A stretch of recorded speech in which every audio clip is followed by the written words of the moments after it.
Family card ও কর্মসংস্থানে শহীদদের মর্যাদা সম্ভব মন্তব্য প্রধানমন্ত্রীর। বিদ্যুতের দাম 29% বাড়ানোর প্রস্তাব। বিসিবি নির্বাচনের তফসিল ঘোষণা ভোট 7 জুন। বাংলাদেশকে যুদ্ধ বিমানের সিমুলেটর হস্তান্তর পাকিস্তানের। জামায়াত নেতার বাড়িতে মিলল 99 বস্তা সরকারি চাল। জাবি ছাত্রীকে লাঞ্ছনার চেষ্টাকারীর তথ্য দিলে মিলবে পুরস্কার। প্রেমের টানে এসে বিয়ে ছাড়াই ফিরতে হলো চীনা যুবককে। ঘর ভাড়ার বদলে স্ত্রী কন্যাকে বাড়িওয়ালার হাতে তুলে দিয়েছেন স্বামী। আমি তিশা, আপনারা দেখছেন টাইমস ফ্ল্যাশ। ফ্যামিলি কার্ড ও কর্মসংস্থানে শহীদদের মর্যাদা দেওয়া সম্ভব বলে মন্তব্য করলেন প্রধানমন্ত্রী। চাঁদপুরের সমাবেশে তিনি বলেন, ফ্যামিলি কার্ডের মাধ্যমে নারীরা মাসে 2500 টাকা পাচ্ছেন। আগামী বাজেটে আরো বাড়ানো হবে। অনুষ্ঠানে খাদ্যে কষ্ট লাঘব, সময় মতো সেচ এবং অধিক ফসল উৎপাদনের লক্ষ্যে 20,000 কিলোমিটার খাল খনন কার্যক্রমের কথা উল্লেখ করেন প্রধানমন্ত্রী। একই সঙ্গে তিনি যুব সমাজকে শিক্ষিত ও প্রশিক্ষিত করে দেশে বিদেশে কর্মসংস্থানের প্রতিশ্রুতি দেন তিনি। এছাড়া নারীদের স্নাতক পর্যন্ত বিনামূল্যে শিক্ষা ও মেধাবীদের উপবৃত্তির ওপর জোর দেন প্রধানমন্ত্রী। দেশ গঠনে 20 কোটি মানুষের 40 কোটি হাতকে একসাথে কাজ করার আহ্বান জানিয়েছেন তারেক রহমান। গ্রাহক পর্যায়ে বিদ্যুতের দাম 15 থেকে 29% বাড়ানোর আবেদন করেছে বিতরণ কোম্পানিগুলো।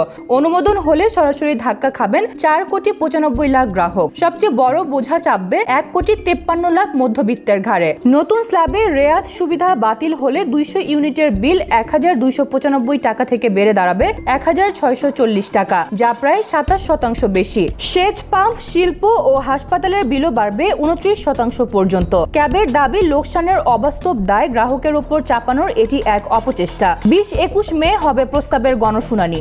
তফসিল ঘোষণা হলো বিসিবি নির্বাচনের। Vote 7 June. তফসিল অনুযায়ী খসড়া ভোটার তালিকা হবে 17 মে। মনোনয়নপত্র বিক্রি হবে 20 ও 21 মে। আর মনোনয়নপত্র দাখিলের সময় 22 ও 23 মে। মনোনয়নপত্র দাখিলের পর তা যাচাই বাছাই ও প্রত্যাহারের নির্দিষ্ট প্রক্রিয়া শেষে চূড়ান্ত প্রার্থী তালিকা প্রকাশ করা হবে। বিসিবির পক্ষে এক সংবাদ বিজ্ঞপ্তিতে এমন তথ্য নিশ্চিত করা হয়েছে। জানা গেছে, নির্বাচনের লড়াইয়ের ঘোষণা দিয়েছেন তামিম ইকবাল।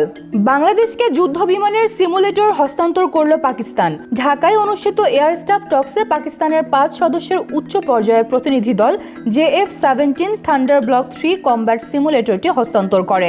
ডিফেন্স সিকিউরিটি এশিয়ার মতে এটি কেবল উপহার নয়, বরং রাফালের তুলনায় শ্রেষ্ঠ এই ফাইটার জেট ক্রয় চুক্তির আগে কৌশলগত ও প্রাতিষ্ঠানিক ধাপ। এই পূর্ণাঙ্গ সিস্টেমের মাধ্যমে পাইলট ও প্রকৌশলীদের আগাম সমন্বিত লজিস্টিক্স ও টেকনিক্যাল প্রস্তুতি সম্পন্ন হবে।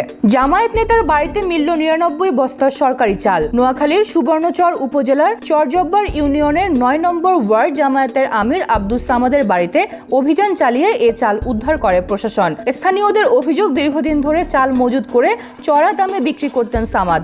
তবে অভিযুক্তের দাবি, তার ডিলার ভাই আজগর নুরানি মাদ্রাসার বরাদ্দের চাল কিনে বাড়িতে রেখেছিলেন। চালগুলো জব্দ করে ইউনিয়ন পরিষদে নেওয়া হয়েছে। ক্রয়ের বৈধ কাগজপত্র যাচাই করা হচ্ছে। অসঙ্গতি মিললে আইনগত ব্যবস্থা নেওয়া হবে বলে জানিয়েছেন উপজেলা নির্বাহী কর্মকর্তা।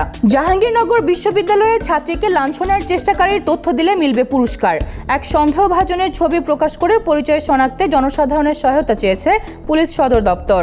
বার্তায় বলা হয়, কারো কাছে ওই ব্যক্তির পরিচয় বা অবস্থান থাকলে নির্দিষ্ট নম্বরে জানানোর অনুরোধ করা হলো। তথ্যদাতার পরিচয় গোপন রেখে সঠিক তথ্যের জন্য পুরস্কার দেওয়া হবে। গত মঙ্গলবার রাতে পরিত্যক্ত ফজিলাতুন্নেসা হল সংলগ্ন রাস্তায় এক ছাত্রীকে অন্ধকারে লাঞ্ছিত করার চেষ্টা করে এক ব্যক্তি। পরের দিন আশুলিয়া থানায় অজ্ঞাতনামা আসামির বিরুদ্ধে মামলা করে বিশ্ববিদ্যালয় প্রশাসন। সিসিটিভি ফুটেজ বিশ্লেষণ করে অপরাধীকে শনাক্তে কাজ চলছে।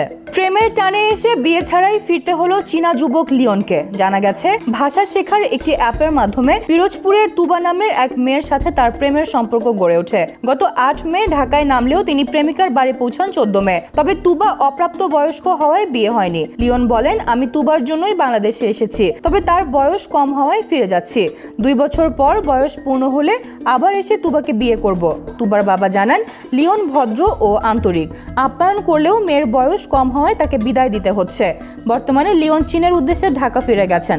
ঘর ভাড়ার বদলে স্ত্রী কন্যাকে বাড়িওয়ালার হাতে তুলে দিয়েছেন স্বামী। এমন অভিযোগে স্বামী ও বাড়িওয়ালাকে গ্রেফতার করেছে পুলিশ। জানা গেছে, জীবিকার তাগিদে মাস 6 আগে মোরবি এলাকায় আসে পরিবারটি। মাসিক 2,000 রুপি ভাড়ায় একটি বাড়ি নেন তারা। কিন্তু কিছুদিন পর সময় মতো ভাড়া পরিশোধে ব্যর্থ হলে টাকার বদলে অনৈতিক প্রস্তাব দেয় বাড়িওয়ালা। আর তাতে সম্মতি জানায় খোদ ভুক্তভোগী নারীর স্বামী। ভাড়ার পরিবর্তে দিনের পর দিন তাদের উপর নির্মম কীর্তন চালায় বাড়িওয়ালা। তদন্তে স্বামী ও বাড়িওয়ালার যোগসাজশ পাওয়া গেছে বলে জানিয়েছে পুলিশ। ঘটনাটি ঘটেছে ভারতের গুজরাটে। এরকম আরও ভিডিও নিউজ পেতে ভিজিট করুন BangladeshTimes.com-এ। ধন্যবাদ।